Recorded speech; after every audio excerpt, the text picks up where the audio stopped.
Hello, today we will discuss the new type of CV tasks.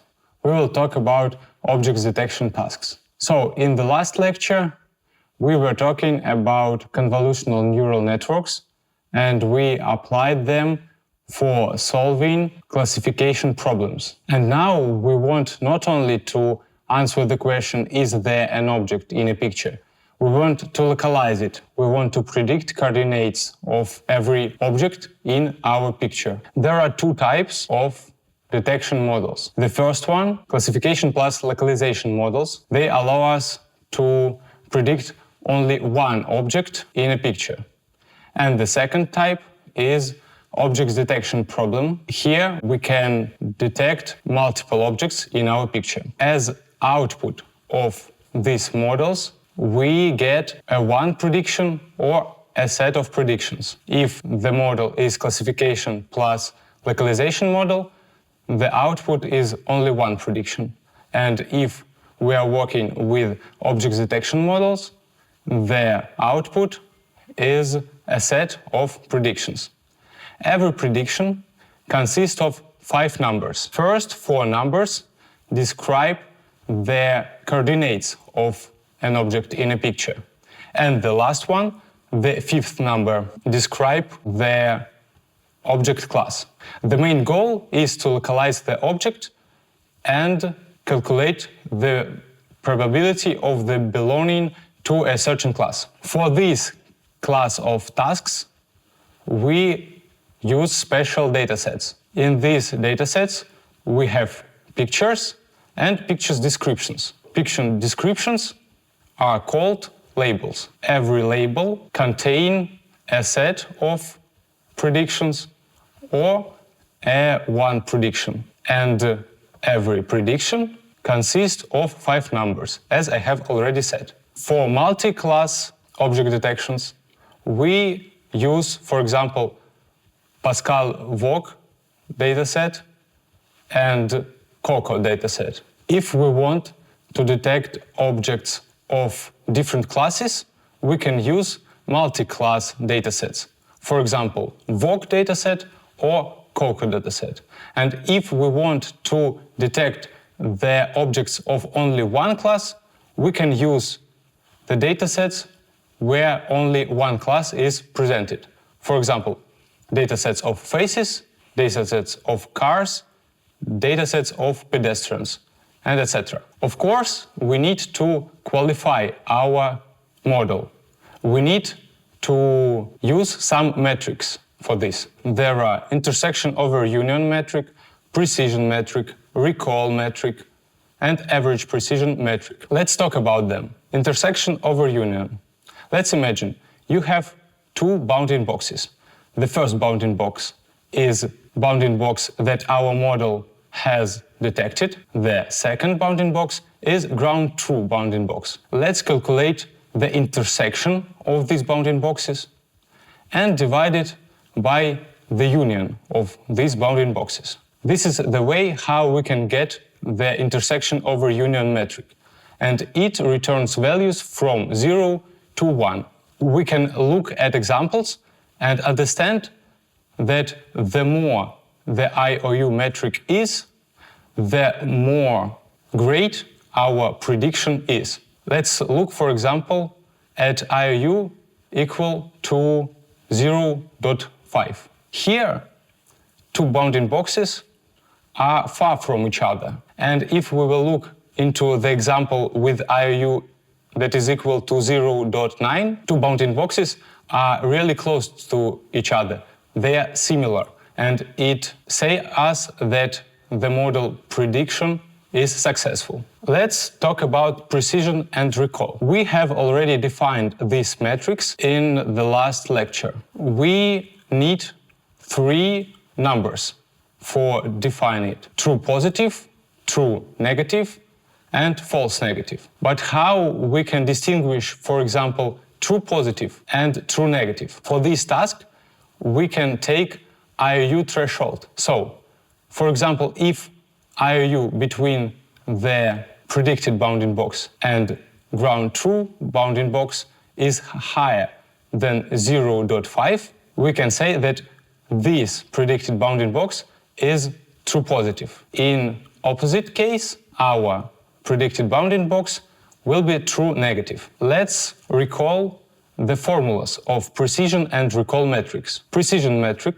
is the number of true positive bounding boxes divided by the sum of true positive and true negative bounding boxes. This metric shows us the proportion between truly detected bounding boxes and the whole bounding boxes that our network, our model detected. And the second one, recall metric, is equal to the number of true positive bounding boxes divided by the sum of true positive and false negative. This metric shows us a proportion between the number of true positive bounding boxes and all ground true bounding boxes that are depicted in a picture. Let's combine three entities. Let's combine recall, precision, and IOU. Let's draw a graph, precision recall. Let's imagine that on the vertical axis we have precision metric,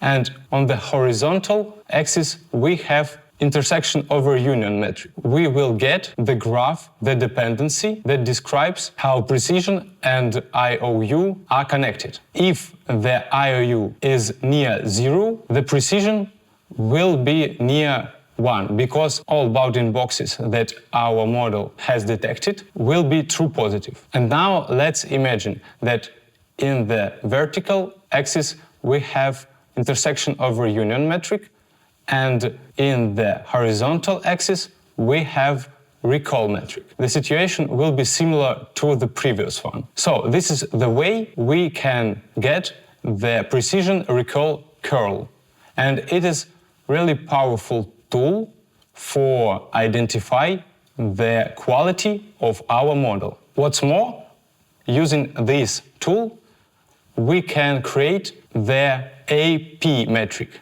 average precision metric. The main point is to calculate the sum.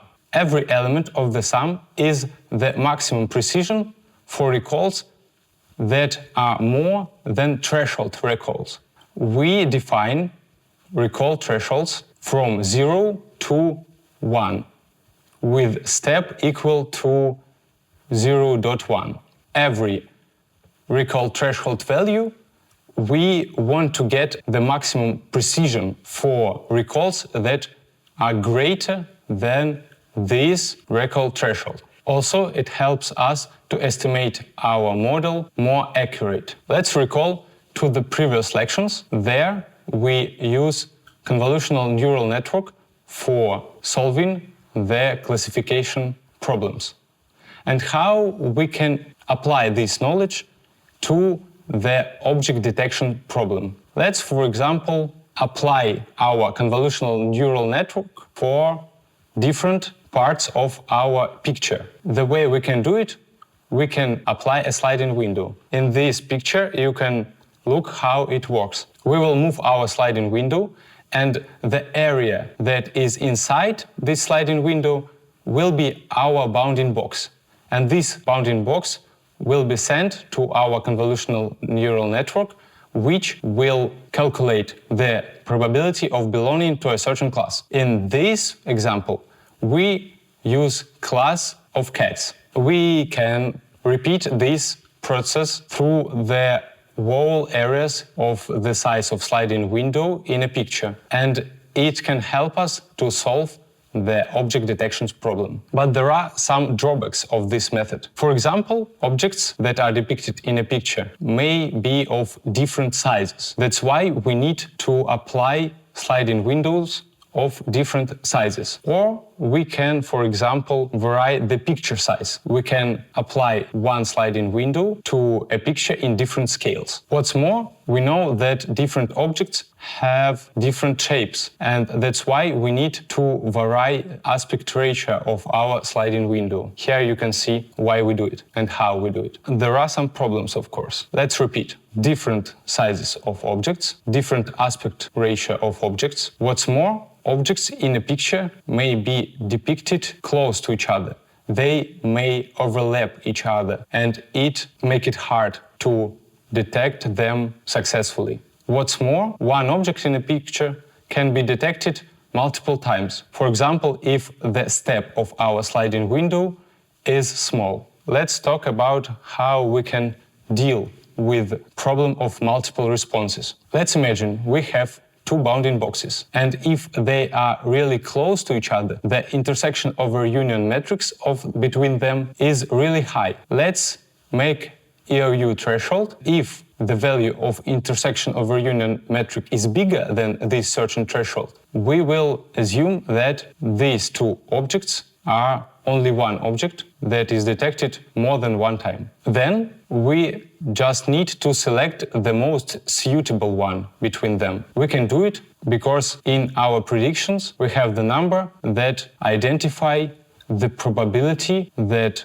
bounding box contain an object. We just select the highest one, and it is the way how we do it. So this method is called non-max suppression, and it is often meeting in different architectures of neural networks. Let's talk about a family of region-based convolution neural networks. Here, instead of sliding window, we apply a classical algorithm for choosing region of interest, and then apply to them the convolutional neural network to calculate the probability of belonging to a certain class. First of all, we use selective search method. It allows us to highlight more than about 2,000 regions of interest. This method is based on classical algorithms. These regions of interest are of different sizes and different aspect ratio. Then we need to resize them because the convolutional neural network input is a constant. So, first of all, we complement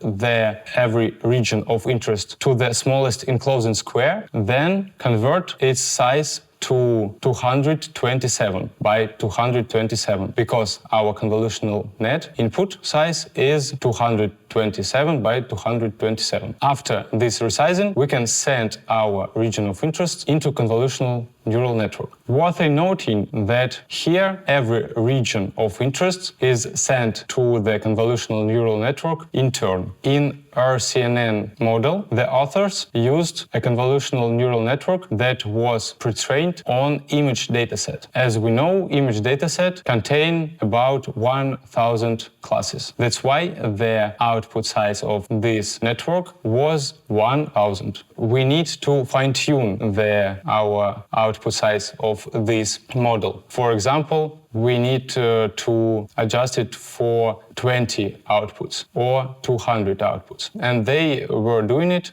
with fine-tuning. After applying convnets, there were SVMs that are binary classificators that identify the probability of belonging to a certain class, and bounding box regressor that was clarifying the coordinates of our region of interest. Let's look at how box refinement looks like. Here, blue ones are coordinates of region of interest, and red ones are coordinates of the resulting bounding box. Let's talk about bounding box clarification and region classification a bit in detail. So, the input is feature map from CNN because the output of our CNN is feature map. And the output is a set of 4 parameters that clarify your region of interest. And this model is a linear regression model. And what about region classification? As I have already said, we have n SVMs, and the number of SVMs is equal to the number of our classes, respectively. The input of this network is a feature map from CNN, and the output are probabilities of having each class. To sum up, first of all, we need to select region of interests, then apply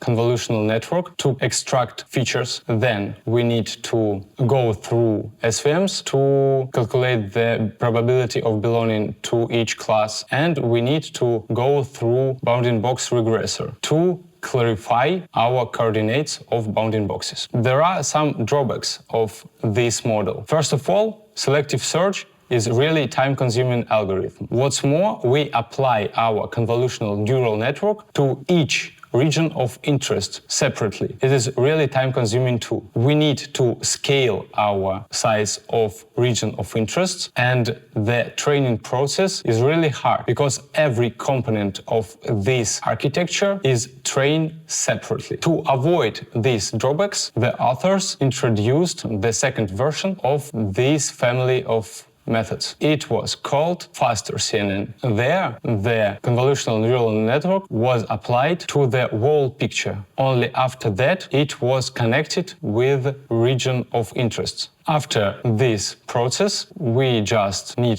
to calculate the probability of belonging to a certain class and clarifying their bounding boxes. Here, all models are trained collectively, and it's really good. So, let's talk about the method that connects the feature map from our convolutional neural network and regions of interests that are got by selective search. This method is called row pooling. In the first picture, we can see a feature map, the output of our convolutional neural network. Then we overlay it with region of interest. For example, we want to have the matrix of the size 2 by 2 in the output. That's why we need to rescale it. We need to divide it into 4 cells and take a maximum numbers from each of these groups of pixels. There is how row pooling works. It is a simple algorithm, but it is really useful for this class of models. To sum up, we take our image, apply convolutional neural network for extracting features, and apply selective search for finding regions of interest. Then we just connect them, then apply fully connected layers, and